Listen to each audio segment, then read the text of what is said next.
Of you, मैं Manish Napit Mathuria classes के channel पर एक बार फिर से आपका तहे दिल से स्वागत करता हूं स्टूडेंट्स। और स्टूडेंट्स, लास्ट के जो अपने 6 लेक्चर्स हमने कैलेंडर के पढ़े, उनमें जिस प्रकार से आपने उनको लाइक किया है और शेयर किया है, उन सब के लिए आपका बहुत बहुत धन्यवाद। और उसी कॉन्सेप्ट पर आधारित आज हम आपके लिए बहुत अच्छे क्वेश्चंस लेकर आए हैं। चलिए देखते हैं जरा फर्स्ट क्वेश्चन क्या है हमारा। देखिए फर्स्ट क्वेश्चन क्या कह रहा है, 2 अप्रैल 2003 को बुधवार है, तो बताइए 28 अप्रैल 2003 को कौन सा वार होगा। स्टूडेंट्स, यहाँ फोकस करने वाली बात यह है, आपका ईयर सेम है, मंथ सेम है, डिफरेंस केवल आपके डेज में है। आपके पास केवल और केवल यहाँ दिनों का अंतर है।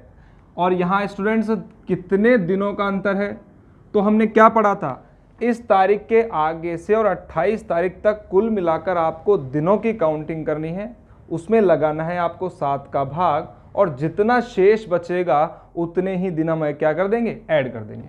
तो स्टूडेंट्स, यहाँ दिनों का जो डिफरेंस है वो कितना रहा हमारा, 26। यहाँ देंगे 7 का भाग, और 7 या 21, और शेष आपके पास रहा 5। तो स्टूडेंट्स, यहाँ बुधवार में 5 दिन आपको आगे जोड़ना है। तो मैंने एक बात कही थी, जो वार बुध के 5 दिन बाद आने वाला है वही वार बुध के ठीक 2 दिन पहले निकला होगा। तो इस आधार पर हमारा यहां पर वार कौन सा आया, सोमवार।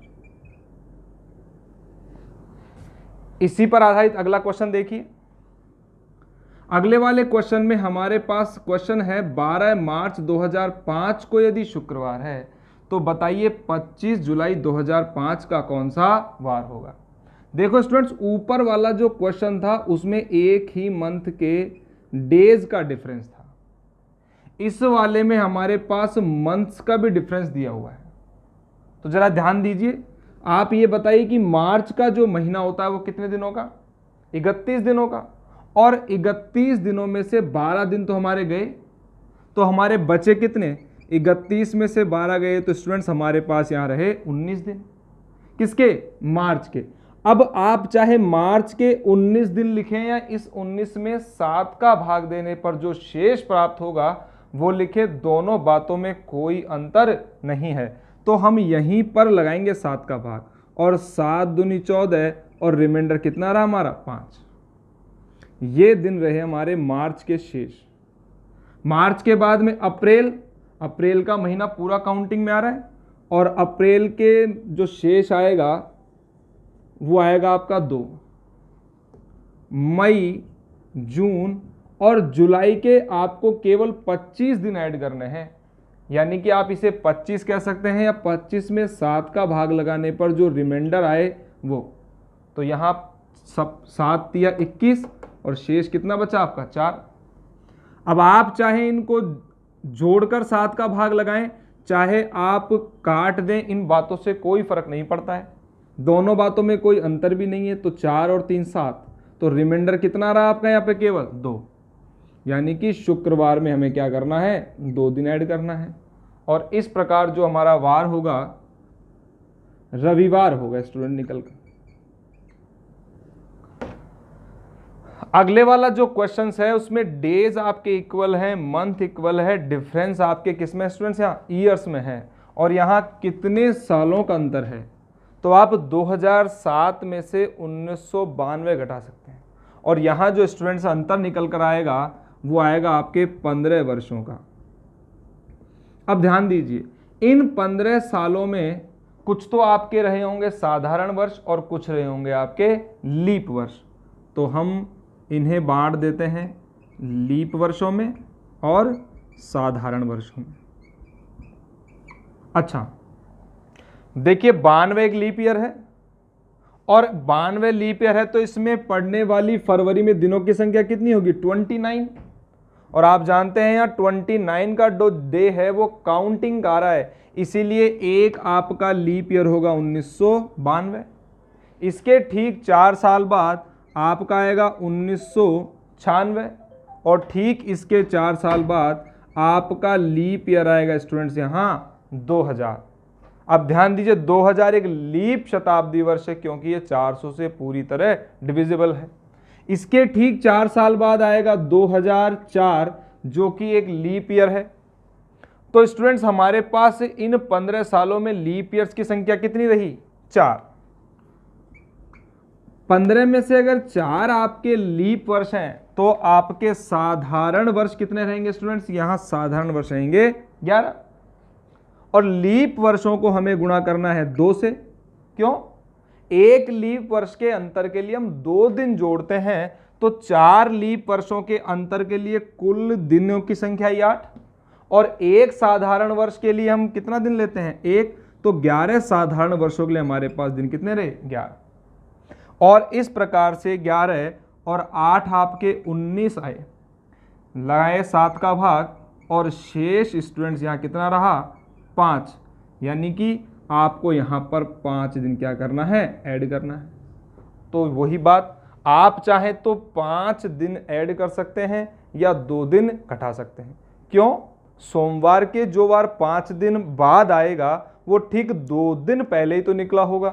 तो स्टूडेंट्स इस आधार पर हमारा जो वार रहा वो कौन सा रहा? यहाँ पर शनिवार। तो चलिए स्टूडेंट्स, इसी पर आधारित हम आगे कुछ और अच्छे क्वेश्चन देखते हैं। देखिए चौथा क्वेश्चन क्या कह रहा है कि रोहन का जन्म बुधवार 10 मार्च 1997 को हुआ। इसका जन्म हुआ है भाई 10 मार्च 1997, अर्थात बुधवार को। आगे कह रहा है तो हफ्ते के किस वार को उसकी आयु 5 वर्ष 2 माह और 4 दिन की होगी। यानी स्टूडेंट्स ये रोहन बच्चा है जो पैदा हुआ है आपके 10 मार्च 1997 को, और हमें इसे बड़ा करना है 5 तो वर्ष 2 महीने और 4 दिन का। जब ये इतना बड़ा होगा उस दिन जो वार होगा एक्चुअल में वो वार हमें फाइंड आउट करना है। तो चलिए इसे करते हैं 5 साल बड़ा। तो यानी कि हम कह सकते हैं यहाँ 5 वर्ष बड़ा होने पर 10 मार्च 2002। और हमारा वही कॉन्सेप्ट, इन 5 वर्षों में आपको ध्यान रखना है कि कितने तो हैं लीप वर्ष और कितने साधारण। तो 97 के बाद आपका लीप ईयर केवल एक ही आएगा 2000। तो इन 5 सालों में जो लीप ईयर है वो आपके 1 है, साधारण वर्ष आपके 4 हैं। और लीप ईयर के लिए हम दिन 2 लेते हैं, साधारण के लिए हम 1 लेते हैं। इसी प्रकार 4 और 2 कितने दिन आए हमारे पास में? 6 दिन। तो यहां से और यहां तक हमें कितने दिन आगे बढ़ना है? 6 दिन। या आप चाहो तो लिख भी सकते हो, तो बुधवार से जो 6 दिन बाद वार आएगा वो ठीक 1 दिन पहले वाला होगा। तो यहां कह सकते हैं स्टूडेंट्स मंगलवार। आगे ध्यान दीजिए, अब हमें इसे बड़ा करना है 2 माह। 2 माह का मतलब मार्च से लेकर अप्रैल तक 1 महीना और अप्रैल से मई तक पूरा 1 महीना। तो कह सकते हैं यहाँ 10 मई 2002। और यहाँ ये जो माह हैं ये पूरे हैं, इसीलिए इनमें टोटल कितने दिनों का अंतर होगा? 61 दिनों का। और 61 दिन लिखो, चाहे 61 में 7 का भाग देने पर जो आपके पास शेष आए वो लिखो। दोनों बातों में कोई अंतर नहीं है। इसी प्रकार हमारा यहाँ पर शेष कितना रहने वाला है? 5। तो मंगलवार से 5 दिन बाद कहो या मंगल के 2 दिन पहले, यानी कि वार कौन सा आ गया आपका? रविवार। और स्टूडेंट्स आगे कह रहा है वो 4 दिन, हमें 4 दिन क्या करना है? ऐड करना है। तो स्टूडेंट्स यहां से 4 दिन अगर आगे जाते हैं तो हमारी तारीख आएगी 14 मई 2002। और रविवार में आप 4 दिन ऐड कर सकते हैं या 3 दिन पीछे। तो रवि में 4 दिन ऐड कर दीजिए, सोम मंगल बुध और गुरुवार। तो इस प्रकार से इसका आंसर हमारा क्या हुआ? गुरुवार। आप चाहें तो ये क्वेश्चन सिंगल टाइम में भी कर सकते हैं। कैसे? मुझे बताइए। हमारे यहां पर रिमाइंडर कितना रहा था भाई? 6। और फिर हमारे पास मंथ का रिमाइंडर कितना आया? 5। और 4 दिन हमें इसे बड़ा और करना है, तो 4 जोड़कर हम टोटल में भी 7 का भाग लगा सकते हैं। तो 6 और 5 11, और 11 और 4 आपका कितना रहा? 15। 15 में 7 का भाग देने पर शेष कितना आएगा आपका? 1। तो आप बुधवार में सीधा 1 दिन जोड़कर भी निकाल सकते हैं। तो चलिए स्टूडेंट्स, अब हम चलते हैं हमारे अगले क्वेश्चन की ओर। तो देखिए अभी तक जो अपने क्वेश्चन लिए उसमें अपने डेज का डिफरेंस देखा, फिर मंथ का डिफरेंस देखा, और फिर ईयर का, और फिर डेज, मंथ और ईयर के पूरा डिफरेंस लेने वाले क्वेश्चन। अब आप ध्यान दीजिए, क्वेश्चन नंबर 5 और क्वेश्चन नंबर 6 ये बहुत इंपॉर्टेंट क्वेश्चंस हैं, थोड़े कंट्रोवर्शियल भी हैं, लेकिन अगर इन बात को ध्यान से समझा जाए और अंडरस्टैंड किया जाए तो आपको इसमें प्रॉब्लम बिल्कुल भी नहीं आएगी। देखिए क्वेश्चन क्या कह रहा है। क्वेश्चन कह रहा है कि हरीश का जन्म 29 फरवरी 1992, इसका जन्म हो रहा है 29 फरवरी 1992, और वहां कौन सा वार है स्टूडेंट्स? बुधवार। आगे कह रहा है तो बताओ वह अपना 5वां जन्मदिन किस वार को मनाएगा। स्टूडेंट्स यहां ध्यान दें, ये बच्चा इस तारीख पर जन्म हुआ है, इसका पैदा हुआ है, तो जब ये अपना पहला जन्मदिन मनाएगा तो वो तारीख क्या होगी? आप सभी जानते हैं 92 एक लीप ईयर है, उसमें पड़ने वाली फरवरी 29 दिनों की, यानी कि 29 फरवरी को उसका जन्म हुआ है। और अगर उसे अपना जन्मदिन 29 फरवरी को मनाना है तो ये 29 फरवरी अब 4 साल के बाद आएगी, यानी कि 29 फरवरी 1996 में वो अपना पहला बर्थडे क्या करेगा? सेलिब्रेट करेगा। इसी आधार पर आगे देखें तो दूसरा जन्मदिन मनाएगा वो 29 फरवरी 2000। क्यों? 2000 एक लीप शताब्दी वर्ष है, 400 से डिविजिबल है, इसीलिए इसमें 29 फरवरी आएगी आपकी। तीसरा जन्मदिन मनाएगा ये 29 फरवरी 2004 को। भाई हमें जन्मदिन 5वां बनाना है। इसी प्रकार चौथा जन्मदिन रहा 29 फरवरी 2008, और आपके 5वां जन्मदिन रहा 29 फरवरी 2012। तो स्टूडेंट्स क्वेश्चन बेसिकली क्या बनकर आया? क्वेश्चन बनकर आया कि यदि 29 फरवरी 1992 को बुधवार है तो 29 फरवरी 2012 का कौन सा वार होगा? अब आप ध्यान दीजिए, तारीखें समान है, महीना समान है, अंतर हमारे वर्षों में है। और स्टूडेंट्स 92 से 12 तक कितने सालों का अंतर रहा? यहां अंतर रहा आपके 20 वर्षों का, और इन 20 वर्षों में कुछ तो होंगे आपके लीप वर्ष और कुछ होंगे आपके साधारण वर्ष। अब आप ध्यान दीजिए, 92 एक लीप ईयर है, लेकिन मैं बार बार इस बात को कह चुका कि ये वाली जो तारीख है, इस तारीख को हम काउंटिंग नहीं करते, तो ये वाला वर्ष लीप ईयर काउंटिंग के क्या हो गया? बाहर। इसका मतलब अगला 96, 2004, 8 और ये तारीख हमेशा काउंटिंग में आती है, तो कुल मिला के लीप ईयर्स की संख्या कितनी रही यहाँ पर? 5। अगर 20 में से 5 आपके लीप वर्ष हैं तो साधारण रहे 15। लीप वर्षों को गुणा करना है 2 से, साधारण को 1 से, 10, और ये रहे आपके 15। 25 डिवाइड बाई 7, यानी कि आपका शेष कितना रहा स्टूडेंट्स यहाँ पर? 4। और यहां से 4 दिन बाद आप जोड़ दीजिए, या 3 दिन पीछे भी जा सकते हैं, लेकिन जोड़ना थोड़ा आसान हो जाएगा।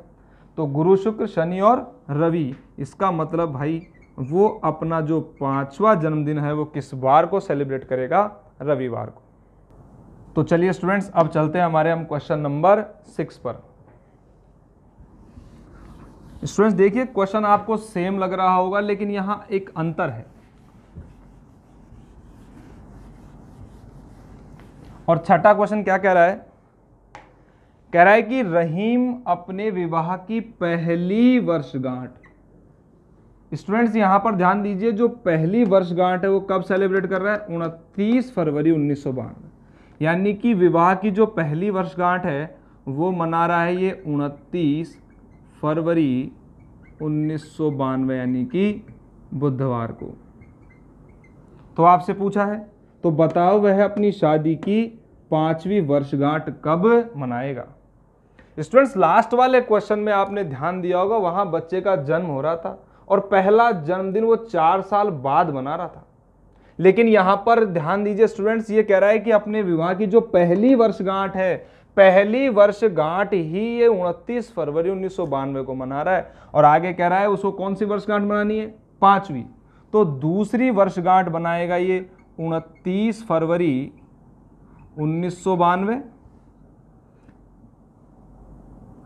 96 में, और अगली वर्षगांठ तीसरी आएगी 29 फरवरी 2000 को, चौथी वर्षगांठ आएगी आपकी 29 फरवरी 2004, और 5वीं वर्षगांठ आएगी आपकी 29 फरवरी 2008 को। पहले वाले क्वेश्चन में जहां अंतर 20 सालों का था स्टूडेंट्स, अब यहां ध्यान दीजिए, तो 92 से 2000 तक 8 साल तो ये और 8 साल ये, तो 8 और 8 कुल मिला के कितने सालों का अंतर रहा है आपके, 16 वर्ष। और इन 16 वर्षों में अब ध्यान दीजिए स्टूडेंट, लीप वर्ष की संख्या, तो मैंने कहा था ये जो 92 है लीप वर्ष तो है, लेकिन ये पहला वाला जो डेट है ये काउंटिंग में नहीं आती है। हमारी काउंटिंग में आएगा 96, 2004 और 8, ये तारीख हमेशा काउंटिंग में आती है। इस आधार पर जो हमारे लीप वर्ष रहे वो 4 और साधारण आपके रहे 12। लीप वर्षों को गुणा 2 से करना है, साधारण को 1 से, तो 12 और 8 आपके रहे 20 दिन, और 7 का भाग देने पर हमारे पास शेष बचेगा स्टूडेंट्स कितना यहाँ पर, 6। आप बुधवार से 6 दिन आगे जोड़ें या बुधवार से 1 दिन पीछे जा सकते हैं, और बुधवार से ठीक 1 दिन पहले वार कौन सा आएगा आपका, मंगलवार। तो चलिए स्टूडेंट्स, इसी कड़ी में हम लेते हैं एक अगला क्वेश्चन। तो आप मुझे बताइए 975 वर्षों में विषम दिनों की संख्या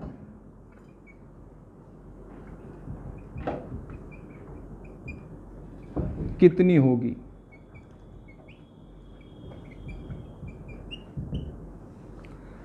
स्टूडेंट्स, इस आधार पर इस क्वेश्चन को करने के लिए जो बेसिक कॉन्सेप्ट है हम पीछे कैलेंडर के लेक्चर्स में डिस्कस कर चुके हैं। आपको केवल फिर भी यहाँ ये ध्यान रखना है कि 1 से लेकर 100 सालों तक अगर पूरे विषम दिनों की कैलकुलेशंस को देखा जाए तो यहाँ विषम दिन कितने आते हैं आपके, 5। 1 से लेकर 200 वर्षों तक विषम दिनों की संख्या आप कैलकुलेट करेंगे तो हमारे पास विषम दिन आएंगे 3।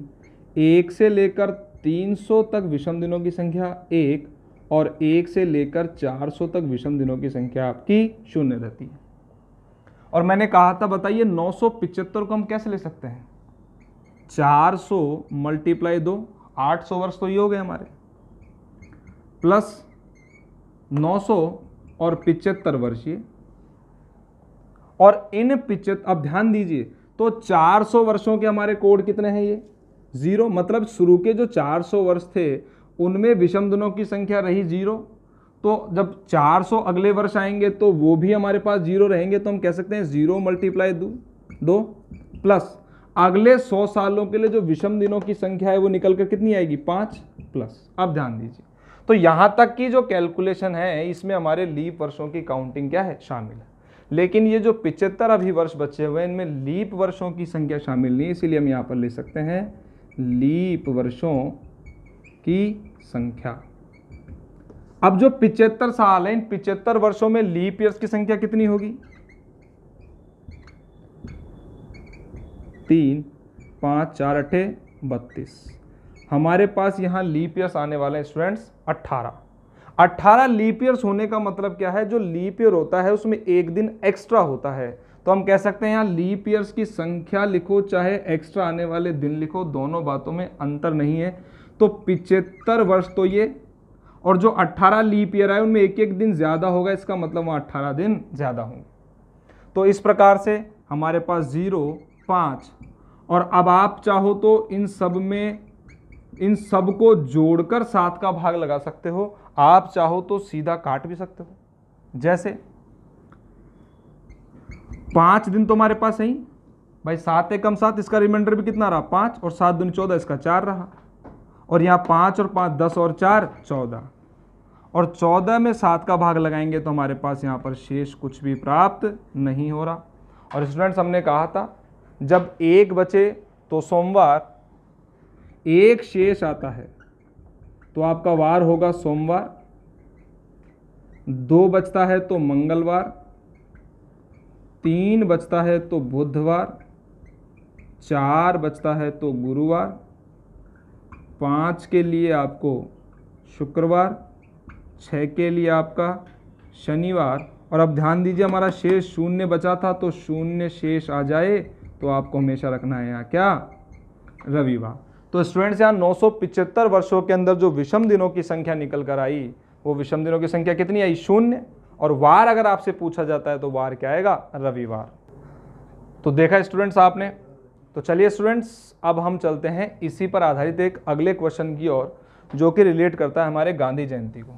और आप सभी जानते हैं जो गांधी जी हैं, बताइए गांधी जी का जन्म हमारे कब हुआ। स्टूडेंट बहुत अच्छा क्वेश्चन है और एग्जाम में कभी भी आ सकता है कि गांधी जी का जन्म किस वार को हुआ।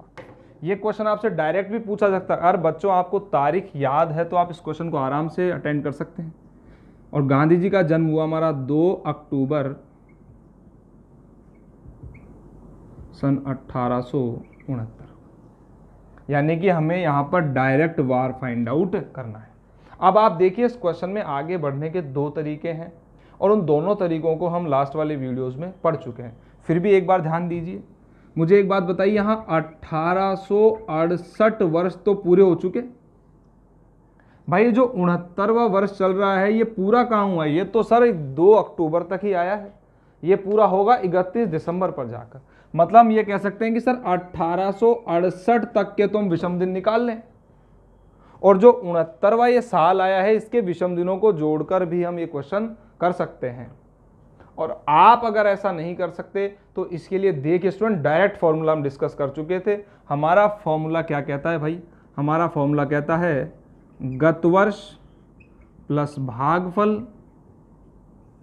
प्लस कोड और प्लस दिन और बटे में 7।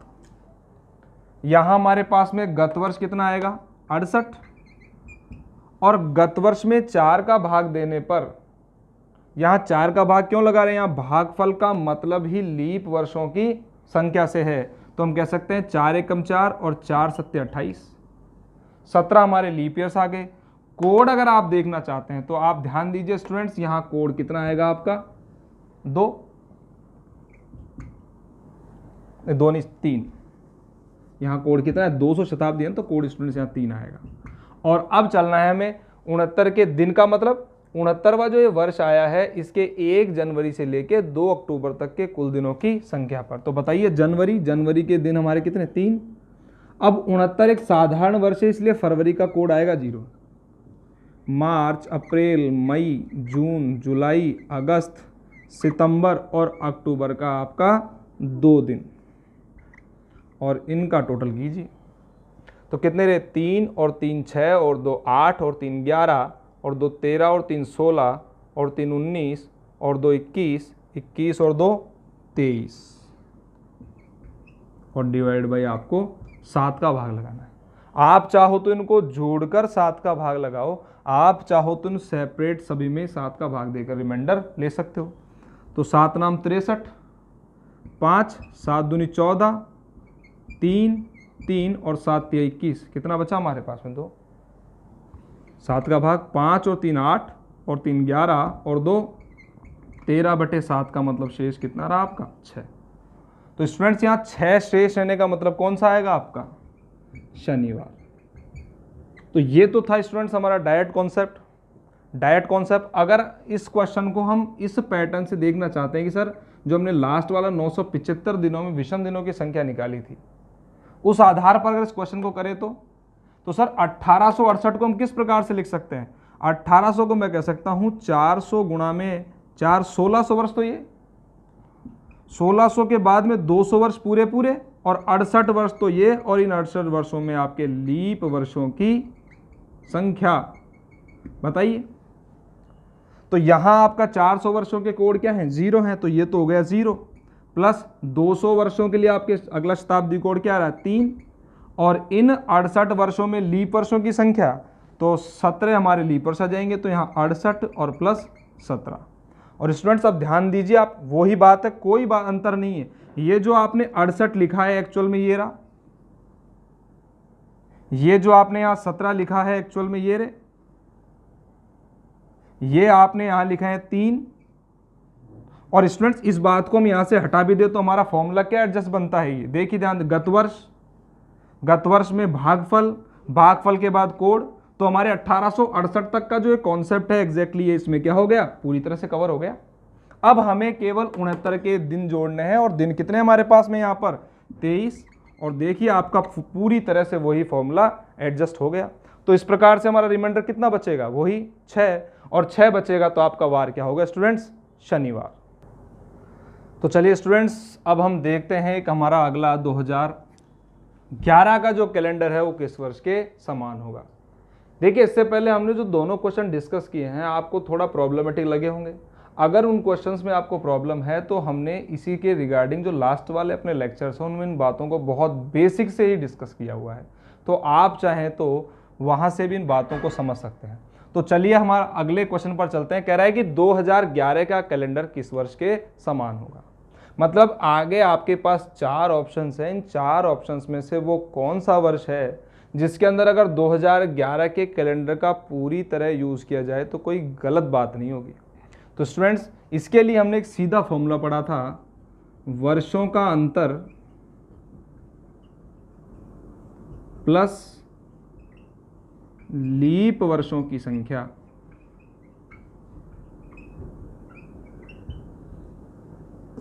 और डिवाइड बाय आपका 7। अगर ये 7 से पूरी तरह भाजित हो जाता है, मतलब इसमें 7 का अगर पूरा भाग चल जाता है तो आपके दिए गए वर्ष कैसे होंगे, समान। तो चलिए स्टूडेंट्स यहाँ ऑप्शन का यूज़ करेंगे हम। बताइए 11 से और 17 में कुल मिलाकर कितने सालों का अंतर रहा आपके, 6 साल। और इन 6 वर्षों में लीप वर्ष, अब ये ध्यान देने वाली बात है, कई आपने लेक्चर्स या कई वीडियोज या कई इंस्टीट्यूट में आपने पढ़ा होगा कि 6-11 के मल्टीपल में जो ईयर्स चलते हैं उनमें आपके कैलेंडर के कैसे चलते हैं, समान वर्ष चलते हैं। लेकिन ये हर जगह प्रॉपरली पूरी तरीके से सही नहीं बैठता है, इसीलिए आपको कुछ ऐसा अंडरस्टैंडिंग करते हुए कॉन्सेप्ट को समझना है ताकि आपको इस प्रकार के क्वेश्चंस में प्रॉब्लम नहीं आए। तो देखिए यहाँ आपके कितने सालों का अंतर रहा, 6 सालों का। अब बच्चा तो सीधा 6 सालों के अंतर के हिसाब से टिक करके आ जाएगा, लेकिन जरा ध्यान दीजिए यहाँ लीप ईयर्स कितने हैं सर, 11 के बाद आपका लीप ईयर पड़ेगा 12 में एक, और 1 पड़ेगा 16 में। तो यहाँ लीप ईयर्स 2 आ गए स्टूडेंट्स, और ये 7 से भाजित पूरी तरह नहीं हुआ। इसका मतलब 2017-2011 कैलेंडर के समान नहीं होगा। इसी आधार पर हम देखते हैं 16 को। तो कई बार आपने देखा होगा 5 सालों के गैप में भी कैलेंडर समान होता है, लेकिन जरा यहाँ हो रहा है क्या, आप ध्यान दीजिए, यहाँ अंतर कितने सालों का, वर्षों का अंतर 5 का, और इन 5 वर्षों में लीप वर्षों की संख्या, इनके बीच में लीप वर्षों की संख्या रहेगी केवल 1, और हम 7 से भाग देंगे तो अब की बार 6/7 रह गया। इसका मतलब ये वाला वर्ष 20 वर्ष के समान नहीं होगा। तो स्टूडेंट्स हम ऑप्शन अब 22 का यूज करते हैं। तो बताओ 22 और 11 में कुल मिला के कितने सालों का अंतर है आपके, 11 वर्षों का।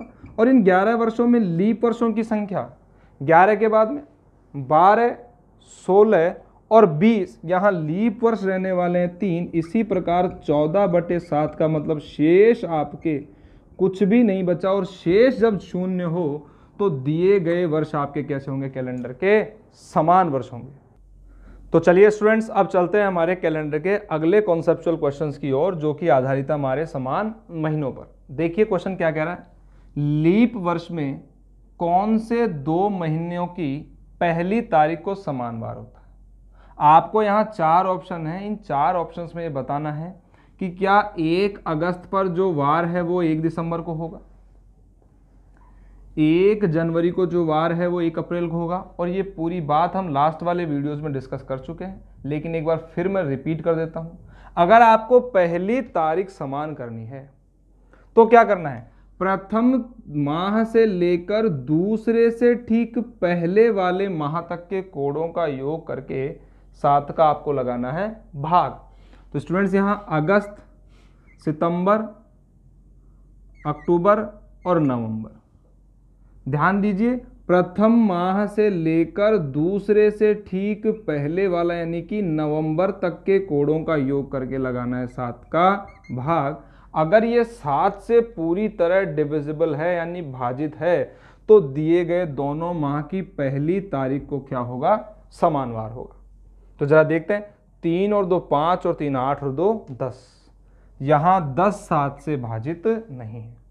इसी आधार पर जनवरी से लेके अप्रैल नहीं, अप्रैल से ठीक पहले वाला माह यानी कि मार्च, तो ध्यान दीजिए जनवरी, और लीप वर्ष की बात कर रहा है इसीलिए फरवरी का कोड 1 होगा, और मार्च के दिनों की संख्या आपकी 3 और 3 और 3 6 और 1 7 और 7 7 से पूरी तरह क्या है, भाजित है। इसका मतलब 1 जनवरी का जो वार होगा वही वार क्या होगा आपका 1 अप्रैल का।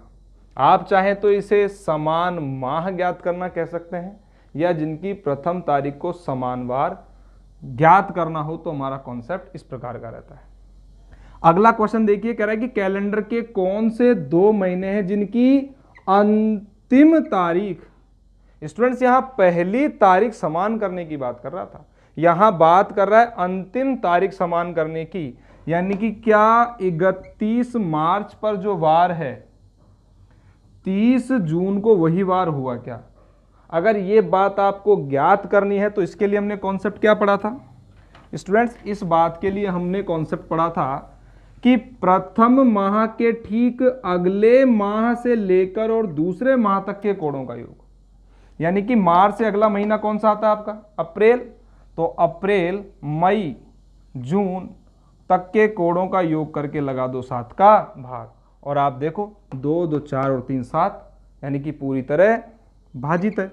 और भाजित है तो इन दोनों की अंतिम तारीख पर जो वार आएगा स्टूडेंट्स वो क्या निकल कर आएगा, सेम, यानी कि वार क्या होगा, समान होगा। तो आपको ध्यान क्या रखना है, अगर आपको पहली तारीख समान करनी है तो प्रथम माह से लेकर दूसरे से पहले वाले तक के कोड जोड़ो, लगाओ 7 का भाग। अगर आपको अंतिम तारीख समान करनी है तो प्रथम के अगले माह से लेकर और दूसरे माह तक के कोडों को जोड़कर लगाना है 7 का भाग। तो चलिए स्टूडेंट्स, हम चलते हैं कैलेंडर के एक बहुत अच्छे और बहुत ही शानदार कॉन्सेप्ट की ओर, जो कि हम पहले लास्ट वाले लेक्चर्स में डिस्कस किए हैं, लेकिन इस पर आधारित एक क्वेश्चन देखिए। कह रहा है कि निम्न में से कौन सा वार किसी शताब्दी का अंतिम दिन हो सकता है। अब देखो स्टूडेंट्स, यहाँ 2-3 तरीकों से हमने बात की थी लेक्चर्स में। कई स्टूडेंट्स हैं जो पूरी तरह से इनको रट के चलते हैं, तो मैंने पिछले वाले लेक्चर्स में आपको इनसे रटने से बचने के तरीके बताए हैं, लेकिन आप अगर थोड़ा सा अपना दिमाग ध्यान से बहुत अच्छे तरीके से यूज करें तो हम इनको और अच्छे तरीके से भी समझ सकते हैं। जरा देखिए, अभी थोड़ी देर पहले जब हम डायरेक्ट वार ज्ञात कर रहे थे तो बताओ 1 से लेकर 100 तक, मतलब पहली सदी में विषम दिनों की संख्या कितनी आई थी हमारी, 5, और 1 से लेकर 200 तक अगर विषम दिनों की संख्या बात की जाए तो 3, 1 से 300 तक बात की जाए तो 1, और 1 से लेके 400 तक अगर विषम दिनों की संख्या निकाली जाए तो क्या आती है आपकी, 0 आती है। अब ध्यान दीजिए, तो मैं ये बात कह रहा हूं कि अगर आपने 5310 यानी कि अगर 5310 को अच्छी तरीके से याद कर रखा है तो ये कैलेंडर में बहुत जगह काम आता है। अब आप ध्यान दीजिए कैसे काम आता है। मुझे एक बात बताइए, ये शताब्दी पूरी की पूरी है, मतलब ये जो दिन आया है कहां तक आया है, 31 दिसंबर 100 तक, और यहां विषम दिन निकल कर कितने आए, 5, और 5 विषम दिन होने का मतलब सप्ताह का 5वां वार कौन सा होता है आपका, शुक्रवार। तो ये लो, ये प्रथम शताब्दी का अंतिम दिन आ गया, तो शुक्रवार किसी शताब्दी का अंतिम दिन हो सकता है। इसी आधार पर 1 से लेकर अगर 200 तक कुल मिला के विषम दिन देखोगे तो हम कह सकते हैं जो 200 एंड हुआ, तो एंड कहां हुआ, ये भी सर 31 दिसंबर 200 पर, और यहां आपका रिमाइंडर 3 है, और रिमाइंडर 3 रहे तो सप्ताह का तीसरा वार कौन सा होगा, सोम मंगल बुध, यानी कि यहां कौन सा वार रहने वाला है, बुधवार। और इसी आधार पर देखें तो 31 दिसंबर 300, क्योंकि भाई 300 दिन, 31 दिसंबर 300 तक एक विषम दिन रहता है, और एक विषम दिन रहने का मतलब ही क्या है आपका, सोमवार। और इसी प्रकार 31 दिसंबर 400 तक विषम दिनों की संख्या कितनी आएगी आपकी, 0, और यानी कि जब 31 दिसंबर 400 को अगर रिमाइंडर शून्य बच रहा है, कोई दिन विषम नहीं है, तो हमने कहा है जब 0 आ जाए तो आपको वार क्या रखना है, रविवार। अरे भाई 1 बच रहा है तो सोमवार लेते हैं, तो जब कुछ नहीं बचेगा तो सोमवार से ठीक पहले वाला। तो मुझे बताइए ये सारी शताब्दियां हैं और ये शताब्दियों के क्या है, अंतिम दिन ही तो है। तो मुझे बताइए निम्न में से कौन सा वार किसी शताब्दी का अंतिम दिन हो सकता है, और अंतिम दिन में हमारा वार कौन सा निकल कर आया, शुक्रवार। अगर आपको ये 5310 याद है, यानी कि शुक्रवार, बुधवार, सोमवार और रविवार, अगर ये याद है तो आप यहां से अंतिम दिन निकाल सकते हैं। अगर आपको प्रथम दिन निकालने हैं तो ठीक अगले दिन पर जाएंगे, तो आप सोचिए अगली स्थिति स्टार्ट हो गई। तो यानी कि शनिवार, गुरुवार, मंगलवार और सोमवार किसी शताब्दी के क्या हो सकते हैं, प्रथम दिन। अगर हम इन बातों को बेसिक से अंडरस्टैंड करते हुए चले तो स्टूडेंट्स हमारा लगने वाला समय और हमारा लगने वाला दिमाग क्या होता है, बहुत कम लगता है मतलब। तो मैं ये कह रहा हूँ पूरे लेक्चर के अंदर हमने आज क्वेश्चंस कैलेंडर के बहुत सारे देखे और बहुत अच्छे अच्छे क्वेश्चंस को हमने अंडरस्टैंड किया।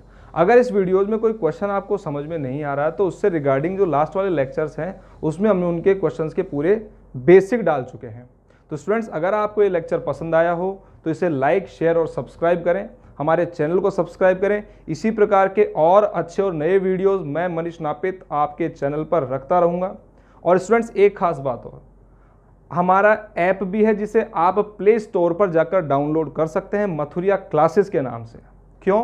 क्योंकि हम वहाँ रीट के, पटवार के और रेलवे के जो टेस्ट पेपर्स हैं, लास्ट ईयर्स में आने वाले जो पेपर्स हैं उनके रिगार्डिंग ही हमने टेस्ट सीरीज तैयार कर रखी है। तो आप चाहें तो उन टेस्ट सीरीज को देकर अपना भविष्य सुनिश्चित कर सकते हैं आगे आने वाले एग्जाम्स में। तब तक के लिए थैंक यू।